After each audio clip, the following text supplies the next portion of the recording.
Jai friends, I'm Anuj and I hope you all are doing well. Today I'm going to discuss the polity topic and polity topic में अपन आज लेंगे fundamental duties. As we know that हम लोगों ने DPSP को खत्म कर दिया है और अब हमारा जो पार्ट है दैट इज फंडामेंटल ड्यूटीज. हम आज फंडामेंटल ड्यूटीज को पढ़ने वाले हैं. काफी इंपॉर्टेंट आपका ये रोल प्ले करता है. एक क्वेश्चन हमेशा आता है. आज इस टॉपिक को पढ़ाने के बाद मैं एनडीए में पूछे गए सारे क्वेश्चंस भी लेकर के आया हूँ.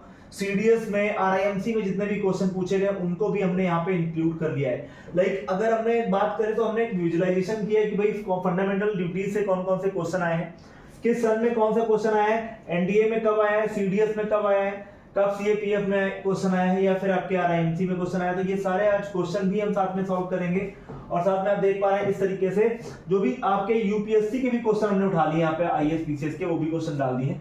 तो दैट्स व्हाई ये काफी इंपॉर्टेंट टॉपिक होने जा रहा है. आज का टॉपिक काफी इंपॉर्टेंट है, सभी ने अच्छे से पढ़ना है और जितनी भी आपकी फंडामेंटल ड्यूटीज हैं उनको अच्छे से प्रिपेयर करना है. So come and today I am going to discuss the fundamental duties. As we know that जब हमने फंडामेंटल राइट्स पढ़े थे तो हमने आपको फंडामेंटल ड्यूटीज के बारे में भी चीजें बताई थी. याद रखिएगा, फंडामेंटल ड्यूटीज की बात करें तो आप जानते हैं कि जो फंडामेंटल ड्यूटीज है, फंडामेंटल है ना ड्यूटीज हैं, उनके बारे में बात करें तो आप जानते हो कि फंडामेंटल ड्यूटीज कितने होते हैं. पहली बात तो ये, तो आप जानते हो फंडामेंटल ड्यूटीज जो है वो 11 हो चुकी है ना. अब ये फंडामेंटल ड्यूटीज होती क्या है? देखिए, हर एक नागरिक के अपने अधिकार हैं, फंडामेंटल राइट्स हैं, तो उसके कुछ फंडामेंटल ड्यूटीज भी हैं, है ना. तो मनुष्य जब एज अ कंट्री में अपना परफॉर्म कर रहा होता है तो वो कुछ फंडामेंटल ड्यूटीज को भी रखता है. जन्म के साथ तुमको कुछ फंडामेंटल राइट्स मिले हैं तो कुछ फंडामेंटल ड्यूटीज भी मिली हैं.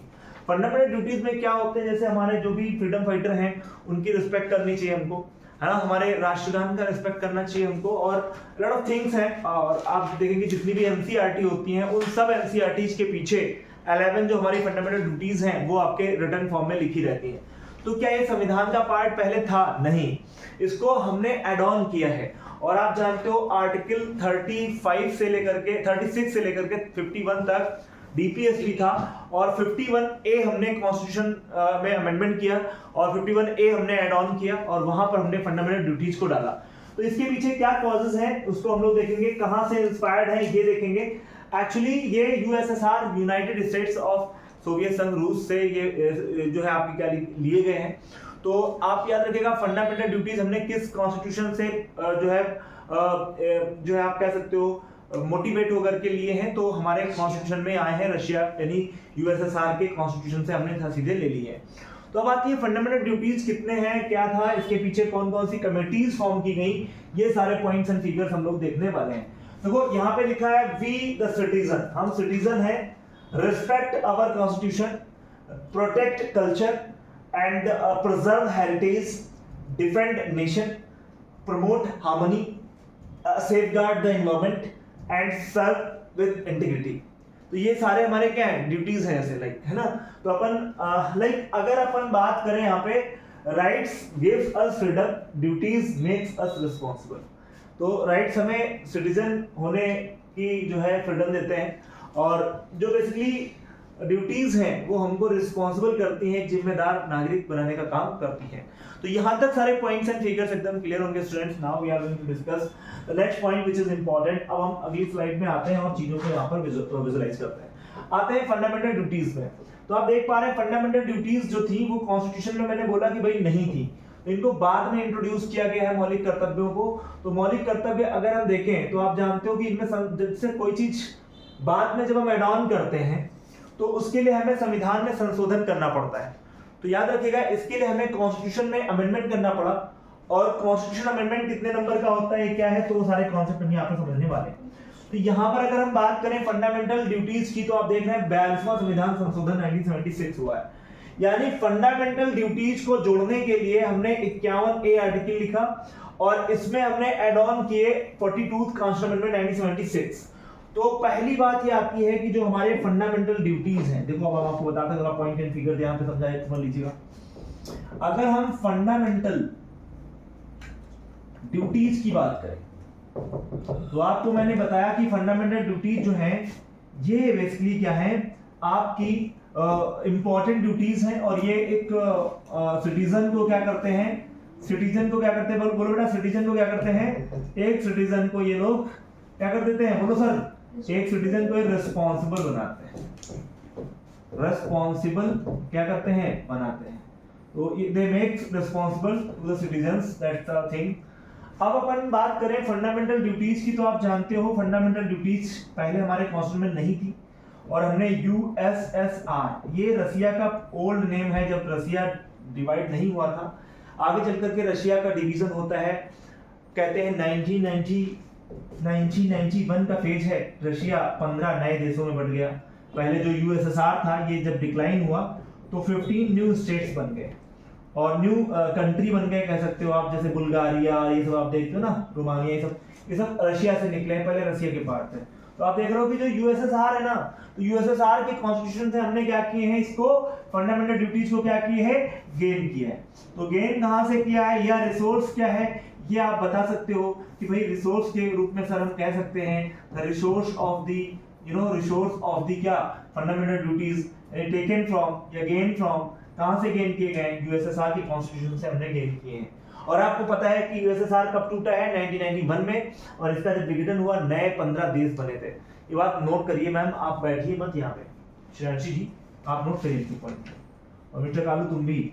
तो यहाँ पे 15 आपके क्या हो गए, आपके क्या हो गए, जो है नए स्टेट बन गए। तो अब देखो आगे समझो बेटा, आगे क्या हुआ, इधर देखो इधर, फंडामेंटल ड्यूटीज बनाने के लिए क्या हुआ कि कॉन्स्टिट्यूशन में हमने क्या किया, देखो कोई चीज जब नहीं होती है श्रेयांशी, पहले से जैसे कोई कॉन्स्टिट्यूशन में चीज नहीं थी, हमारा कॉन्स्टिट्यूशन बड़ा फ्लेक्सिबल है, क्या है, बड़ा फ्लेक्सिबल है, हमने जगह जगह पर कुछ ना कुछ चीजें ऐड ऑन करी हैं जो हमें उस समय नहीं दी थी, आज की डेट में हमें लगा कि इसका इंपॉर्टेंस है तो हमने उसको ऐड ऑन कर दिया, ठीक, तो दैट इज द थिंग। तो कॉन्स्टिट्यूशन में अमेंड करा हमने, अमेंडमेंट मतलब उसमें संशोधन किया, तो कौन सा संविधान संशोधन हमने किया, 42th कॉन्स्टिट्यूशन अमेंडमेंट 1976। तो ये आपके एग्जाम में पूछ लेता है सीधा सीधा कि किस कॉन्स्टिट्यूशन अमेंडमेंट के थ्रू फंडामेंटल ड्यूटीज को ऐड ऑन किया गया है, तो 42th कॉन्स्टिट्यूशन अमेंडमेंट 1976, जिसको अपन मिनी कॉन्स्टिट्यूशन ऑफ इंडिया कहते हैं। क्या कहते हैं हम लोग, मिनी कॉन्स्टिट्यूशन ऑफ इंडिया। क्यों, क्योंकि इसमें बहुत सारे क्या किए हैं गवर्नमेंट ने, या ये जो आपके कॉन्स्टिट्यूशन में 1976 के थ्रू बहुत सारे हमारे अमेंड हुए हैं, that's why 42th constitution amendment 1976 को अपन mini constitution of the world India कहते हैं। तो इसको क्या कहते हैं, मिनी कॉन्स्टिट्यूशन ऑफ इंडिया, या मिनी कॉन्स्टिट्यूशन को बोलते हैं। तो मिनी कॉन्स्टिट्यूशन क्यों कहते हैं, क्योंकि बहुत सारे अमेंड इसके थ्रू हमारे हुए हैं, that's why it is known as mini constitution amendment 42th amendment को क्या बोलते हैं हम लोग, mini constitution of India. Students यहाँ पे अब अपन काफी इंपॉर्टेंट चीज को डिस्कस करने जा रहे हैं, और वो ये है कि भाई ये तो सर आपने बता दिया, अब बात आती है जो कॉन्स्टिट्यूशन अमेंडमेंट हुआ तो हमने कितनी ड्यूटीज जोड़ी। देखो ऑलरेडी हमारे, देखिए शुरुआत में हमने इनिशियल फेज में कितनी ड्यूटीज थी हमारी, 10 यानी 10 हमारी क्या थी, ड्यूटीज थी। Don't talk if you disturb the class and I will, मैं बोलूंगा नहीं अभी। ड्यूटीज कितनी थी सर, बोलो, 10 ड्यूटीज थी। लेटर ऑन एक हमने और ऐड करी, एंड इसके लिए हमने कौन सा कॉन्स्टिट्यूशन अमेंडमेंट किया, 86 कॉन्स्टिट्यूशन अमेंडमेंट। क्या किया हमने, 86 कॉन्स्टिट्यूशन अमेंडमेंट 90 नहीं, ये हमने किया 2002। और इसके थ्रू हमने क्या जोड़ा, एक जो फंडामेंटल ड्यूटीज एड ऑन करी, और हमारे पास अब इस समय कितने ड्यूटीज हो चुके हैं, 11। So now we have 11 duties, fundamental duties, you can say that। तो बेटा ये जो 2002 में संविधान में संशोधन किया, तो इसमें हमने, आपको पता है हमने बताया था कि ये जो है यहाँ पर हमने क्या किया, यहाँ पे हमने क्या किया वो नोट कर लीजिएगा। यहाँ पे हमने 86 कॉन्स्टिट्यूशन अमेंडमेंट के थ्रू 6 to 14 years है ना, स्टूडेंट मतलब चिल्ड्रंस के लिए फ्री ऑफ कॉस्ट, चिल्ड्रंस के लिए एजुकेशन, एजुकेशन प्रोवाइड करने की बात करी थी। और ये एजुकेशन प्रोवाइड कौन करेगा?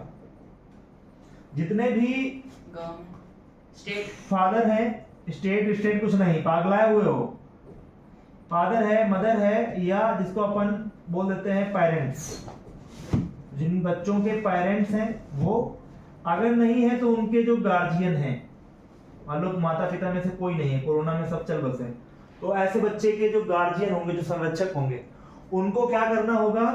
बच्चों को शुरुआती दौर में जो 6 to 14 ईयर्स ओल्ड बच्चे हैं उनको एजुकेशन प्रोवाइड करना, ये एक प्रकार का क्या होगा? बोलो सर, ये क्या होगा? एक प्रकार का है, ये फंडामेंटल ड्यूटी होगी। किसकी? माता पिता या प्रतिपाल्य की क्या होगी? फंडामेंटल ड्यूटी होगी। उनके मौलिक कर्तव्य होंगे कि वो बच्चे को free of cost education provide करें। That's a thing. ओके, यहां तक कोई डाउट किसी को? स्टूडेंट्स, यहां तक किसी ने problem? I hope there will be no any problem here, है ना? सो नाउ अब अपन आगे बढ़ेंगे और पॉइंट्स को यहां पर डिस्कस करेंगे, ठीक है? तो यहां तक हमारा एकदम क्लियर है। आप देखो सर, जब हमने ऐड ऑन किया, जब हमारे 42 कॉन्स्टिट्यूशन अमेंडमेंट हुआ, तो किस आर्टिकल में रखा हमने? इधर देखिए, जब किसी आर्टिकल में sub clause A B C लिखा हो श्रेयांशी, तो वो फिर वो ऐड ऑन हुआ है, लेटर ऑन उसको ऐड किया हमने, पहले नहीं था संविधान। तो आर्टिकल अगर आपसे पूछ लिया जाए किस आर्टिकल में इनको रखा गया है, तो लिख लीजिएगा आर्टिकल आपका डाला गया 51 का ए। क्या क्या कर दिया हमने? 51 में हमने सब क्लॉज लगाया इस तरीके से, और 51 ए में हमने आर्टिकल में फंडामेंटल ड्यूटीज को क्या कर दिया? रख दिया। Got it? फिर हमने क्या किया? लेटर ऑन हमने फंडामेंटल ड्यूटीज को रखा, फिर हमने किस पार्ट में इनको रखा?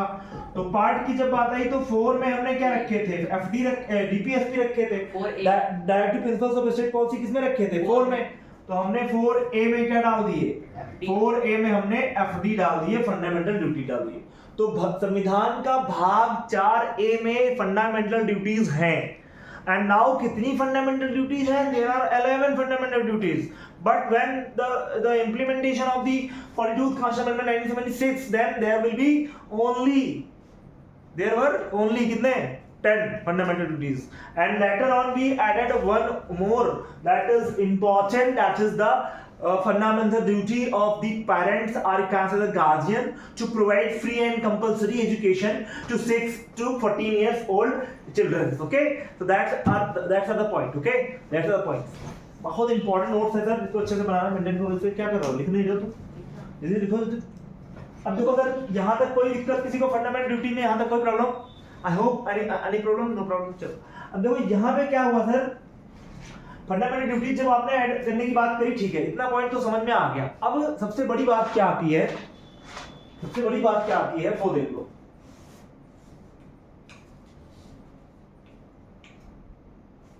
अब सबसे बड़ी बात क्या आती है स्टूडेंट्स, इसको देख लो आप लोग। चलो आगे बढ़ते हैं स्टूडेंट, तो हम देखते हैं कि भाई अब आगे क्या बताया जाएगा वो देख लो। अब हमने जब फंडामेंटल ड्यूटीज जब हम मेंटेन कर रहे थे, फंडामेंटल ड्यूटीज, तो फंडामेंटल ड्यूटीज बनाने के लिए एक कमेटी बनाई गई। जैसे हमने आपको बताया था जब डीपीएसपी पढ़ा रहा था, तो डीपीएसपी में मैंने कहा था कि डीपीएसपी के लिए सर तेग बहादुर सप्रू बनी थी, है ना सर? तेग बहादुर सप्रू कमेटी,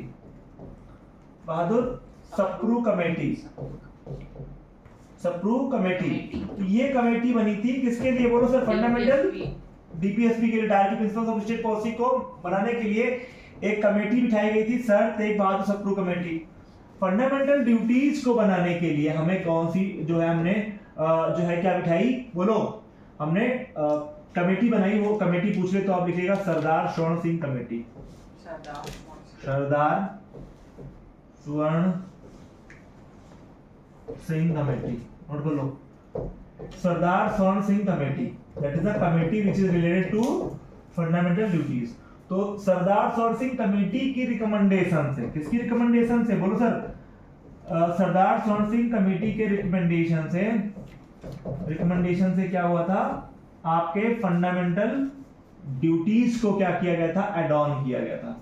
और ये आर्टिकल 51A पार्ट जो है आपका क्या? पार्ट 4A में आपके कैप्ट किए गए। ये बात नोट कर लीजिएगा। और किस अमेंडमेंट के थ्रू, ये हमने आपको अभी बताया था, अमेंडमेंट था 42th कॉन्स्टिट्यूशन अमेंडमेंट 1976, और पहले कितने थे, 10 थे, वो हमने आपको सब बता दिया। तो यहाँ तक सरदार स्वर्ण सिंह कमेटी के बारे में आप लोग अच्छे से मेमोराइज कर लीजिएगा मेरे बच्चे, मेमोराइज कर लीजिएगा मेरे बच्चे, ठीक है। यहाँ तक बात क्लियर हो गई, कोई डाउट किसी को? चलो अब जैसे सबसे इंपॉर्टेंट बात, जैसे एक कमेटी और इनके अपलिफ्टमेंट के लिए बनाई गई थी, वर्मा कमेटी। तो कभी कभी क्वेश्चन वर्मा कमेटी से पूछा गया है, तो एक कमेटी और इनसे रिलेटेड है, उसको भी तुम लोग ऐड ऑन कर लेना। पहले तो ये लिख लो, सरदार स्वर्ण सिंह कमेटी की रिकमेंडेशन से फंडामेंटल ड्यूटी जोड़े गए थे, but later on committee also form that is upliftment of the fundamental duties, that's the most important. And इसका रिसोर्स जरूर लिख लेना, रिसोर्स कहां से हमने इन्हें गेन किया है, तो रिसोर्स भी लिख लेना। Resource is basically from USSR के क्या कॉन्स्टिट्यूशन से हमने इनको ऐड ऑन किया है, कॉन्स्टिट्यूशन से लेकर के हमने इनको ऐड ऑन किया है। अच्छा ये बताओ, जस्टेबल होंगे कोर्ट में कि नॉन जस्टेबल होंगे? तो क्या होंगे? Non justiciable. लिख लो, they are non justiciable, they are non justiciable in court. Non, अब इसका मतलब क्या है? देखो श्रेयांशी, नॉन जस्टेबल का मतलब क्या है? देखो इधर देखो, नॉन जस्टेबल का मतलब यह है कि अगर कोई व्यक्ति इनको फुलफिल नहीं करता है तो आप उसके खिलाफ कोर्ट नहीं जा सकते, आप उसके खिलाफ कोर्ट नहीं जा सकते। जैसे फंडामेंटल राइट्स आपका कोई हनन करता है तो आप चले जाते हो आर्टिकल 32 के थ्रू, आर्टिकल 226 के थ्रू। अगर कोई फंडामेंटल राइट्स आपके हनन करता है, कैप्चराइजेशन करता है, तो आप सुप्रीम कोर्ट जा सकते हो, हाई कोर्ट जा सकते हो। बट डीपीएसपी को अगर कोई फॉलो नहीं करता है तो उसके खिलाफ कोई लीगल प्रोसीजर आप नहीं चला सकते। एंड ये क्या है? नॉन जस्टिबल है कोर्ट में। जैसे डीपीएसपी है तो स्टेट की ड्यूटी होती है स्टेट करे, अगर स्टेट नहीं कर रहा है तो उस पर कोई बाउंडेशन, किसी प्रकार का कंपल्सन नहीं है, and that's why they are both are not justiciable in court. तो यहाँ तक में कोई डाउट, किसी को कोई प्रॉब्लम? Fundamental right. अब देखो यहाँ पे अगर हम बात करें, हमने जो अभी कमेटी की बात की जस्टिस वर्मा कमेटी, तो जस्टिस वर्मा कमेटी को थोड़ा तुम लोग विजुलाइज कर लो, that's why you should understand the points which are most important. And यहाँ पे अगर हम जस्टिस वर्मा कमेटी को देखें, एक मिनट देख लो, जस्टिस वर्मा कमेटी के बारे में अगर बात करें, तो अगर हम जस्टिस वर्मा कमेटी के बारे में बात करें तो एक मिनट, अभी justice Verma committee,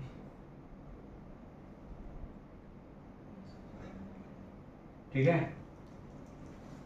non justice तो जस्टिस वर्मा कमेटी इसमें इसमें नहीं दिया गया, चलो कोई बात नहीं, अभी दिखाएंगे, अभी आपको आएगा, चलो कोई बात नहीं। जस्टिस वर्मा कमेटी अगर पूछ ले किससे रिलेटेड है तो आप बता देना, किससे रिलेटेड है बोलो। सरदार स्वर्ण सिंह। नहीं यार, सरदार स्वर्ण सिंह से क्या मतलब है?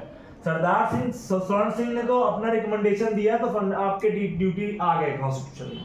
हमने कहा इसके इतर एक और कमेटी बिठाई गई थी जिसका नाम है जस्टिस वर्मा कमेटी, तो आप लोग उसके लिए कंफ्यूज मत होना, ये मैं कह रहा हूं। जैसे यहाँ पे लिख लो, नीचे लिख लो,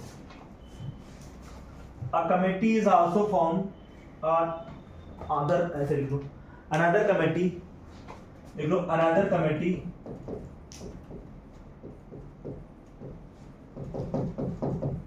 which is also related to क्या? जस्ट वर्मा नहीं यार, fundamental duties, mental duties, and that is justice Verma committee, justice Verma committee. तो अगर कोई क्वेश्चन पूछ ले कि भाई कोई कमेटी ऐसी भी है जो जस्टिस वर्मा कमेटी भी रिलेटेड है किससे? फंडामेंटल ड्यूटी से, ये बात याद होनी चाहिए, ठीक? ये बात याद रखना कि एक कमेटी और है जो फंडामेंटल ड्यूटी से संबंधित, that is a justice Verma committee. Okay लल्ला लिखो, जस्टिस वर्मा कमेटी, ठीक? Justice Verma committee is also related to the fundamental duties. यहां तक बात एकदम क्लियर है? चलो अब अपन आगे बढ़ते हैं स्टूडेंट्स। आई होप सारे पॉइंट्स एंड फिगर्स एकदम क्लियर हो रहे होंगे और आप हर बात को समझ पा रहे होंगे, हैं? चलो नाउ अब देखो अपन आते हैं एक एक ड्यूटीज और उसको हम लोग डिस्कस करते हैं। तो सब लोग आ जाएं। सबसे पहले देखिए यहाँ पे हमने आपको बताया, देखो क्या लिखा है, ऐड किया गया इनको बाद लेटर ऑन, है ना। और देखो one more duty was added in 86 constitution 2002, जिसको अपन कहा गया है जो हमारी क्या है, बोलो एक प्रकार की जो है शिक्षा से संबंधित है। तो आप देखो यहाँ पे जो हमारा, अच्छा तुम लोग एक हर एक एनसीईआरटी की जब बुक पढ़ते हो ना तुम लोग, जब बच्चे तुम एनसीईआरटी की बुक पढ़ते हो तो हर बुक के पीछे इस तरीके से फंडामेंटल ड्यूटी लिखी रहती है। 11 fundamental duties are given, 11 fundamental duties are given every NCERT books. तो एनसीईआरटी बुक के पीछे हमेशा 11 फंडामेंटल ड्यूटीज क्या होते हैं, बोलो सर, लिखे रहते हैं। तो अब आपकी ये ड्यूटी है, you should go and watch all fundamental. पहले मैं एक बार फंडामेंटल ड्यूटीज को पढ़ देता हूँ और मैं कल ये सारी फंडामेंटल ड्यूटी तुमको अक्षरशः सुनूंगा तुमसे, and you have to learn and you have to tell, है ना, which fundamental duties kept in which article. So that type of basically questions। तो 11 fundamental duties हैं, रट डालो, इनके रट्टा मार लो, ठीक है। चलो जरा यहाँ पे था हमारे हिसाब से विजुलाइज नहीं होगा तुम लोगों को, तो कोई बात नहीं बेटा, विजुलाइज नहीं है तो कोई टेंशन वाली बात नहीं है, हम लोग अन्य भी उठा लेंगे क्योंकि हमारे पास अन्य भी फंडामेंटल ड्यूटीज हैं, इनका नोट्स है उनको हम बता देंगे। यहाँ पर देख लो, जैसे यहाँ पे देखो हमारी लिखी हुई है, तो ये ऐसे भी हम लोग जैसे वो तो एनसीईआरटी वाली मैंने तुमको बताई, but now I am also used the क्या मैंने क्या यूज किया है, मैंने यूज किया है आपका जो है एक प्रकार से अगर हम देखें तो हमने क्या यूज किया बेटा, हमने यूज किए हैं टूल्स। तो उन टूल्स को हम लोग देख लेते हैं, ठीक है। तो यहाँ पे हम लोग आते हैं और यहाँ पे स्टूडेंट्स, चलो देखो यहाँ पे, तो पहला देखो यहाँ पे अगर हम बात करें, जो पहला हमारा देखिए यहाँ पे भी सारी चीजें लिखी गई हैं, है ना, आर्टिकल 51A है और सारे पॉइंट्स लिखे गए हैं, लेकिन तुमको क्या समझना है वो मैंने जो समझने वाली बात थी समझा दी है। अब हम इन जो है क्वेश्चंस को अच्छे से विजुलाइज करेंगे। देखिए पहला हमारा ए याद रखना आप लोग, अबाइड। क्या अबाइड है, किससे अबाइड होना है, बताओ सर, किससे अबाइड होना है? Abide by the constitution of India, है ना। देखो abide by the constitution and respect it's ideals, institutions, national flag, anthem.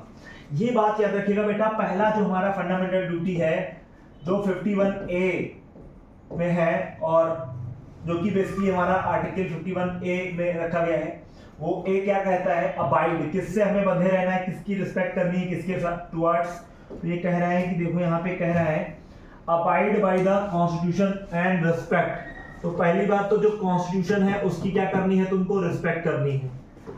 Ideas जो हैं उसके, जो कॉन्स्टिट्यूशन में इंस्टीट्यूशन बनाए गए हैं उनका, नेशनल फ्लैग का और नेशनल एंथम का आपको रिस्पेक्ट करना है।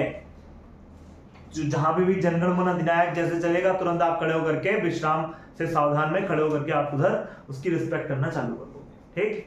दूसरा, अगर कहीं पर नेशनल फ्लैग है तो उसकी रिस्पेक्ट करना आपका दायित्व है, आपका कर्तव्य है, आपको करना पड़ेगा, you have to do this. और अगर हमारी कोई इंस्टीट्यूशन है, गवर्नमेंट इंस्टीट्यूशन है, उसकी रिस्पेक्ट करनी है हमको, ठीक। अब आता है बी। बी कह रहा है कि बिलीव, किसमें बिलीव करना है, cherish and follow the ideals of the freedom struggle. Cherish करना है किसको, जिन्होंने हमारी स्ट्रगल के लिए फाइट करी है, हमारे आप कह सकते हो जो हमारी जो आजादी के लिए जिन्होंने फाइट करी है, हमारे जो फ्रीडम फाइटर्स हैं उनकी हमें क्या करनी है, रिस्पेक्ट करनी है। तो वही कह रहा है कि cherish to follow the ideas of freedom struggle. Freedom struggle के जो आइडियाज हैं, जो बिलीफ हैं, उन पर हमको बिलीव करना है। आगे कह रहा है country unity, uphold to protect the sovereignty, unity, integrity of the India। तो हमें क्या करना है, अपहोल्ड करना है, प्रोटेक्ट करना है सोवरेनिटी का। सोवरेनिटी का मतलब होता है कि हमारी जो अखंडता है, जो हमारी सोवरेनिटी है, जो हमारी संप्रभुता है ना, उसको, और फिर unity of the integrity of India. तो इंडिया अछूत है, इंडिया में कोई भी प्रकार का कोई भी मतलब आपका क्या है, उसका डिवीजन नहीं होगा, है ना। हालांकि स्टेट से मिलकर के बना है लेकिन उसका कोई डिवीजन नहीं होगा, और अखंडता अछूत बनाए रखने के लिए सारे जो है प्रयास किए जाएंगे। तो कंट्री में यूनिटी होनी चाहिए। वर्सटाइल कंट्री है, वेरियस टाइप के यहाँ पे धर्म जाति के लोग रहते हैं, बट हम सेकुलर स्टेट तो हैं, लेकिन हमें अपने डिग्निटी बना के रखनी है। डिफेंड करना है किसको, देखो डिफेंड किसको करना है, defend the country and render nation service when called upon. तो जो हमारे क्रांतिकारी लोग हैं उनके लिए हम हमेशा रिस्पेक्ट दिखाएं और डिफेंड करें अपने कंट्री में इनको, एंड नेशन सर्विस। देखो लोग क्या होता है ना, फंडामेंटल राइट्स तो याद रखते हैं लेकिन फंडामेंटल ड्यूटीज कोई नहीं याद रखता। जबकि fundamental duties is most important because every citizen if the country have the responsible citizen, अब कहीं भी खाया वहीं पे थूक दिया, वहीं पे कूड़ा डाल दिया, है ना। तो भारत सरकार ने 2014 में क्या चलाया, जो स्वच्छता अभियान करके उन्होंने चलाया, है ना, स्वच्छ भारत मिशन।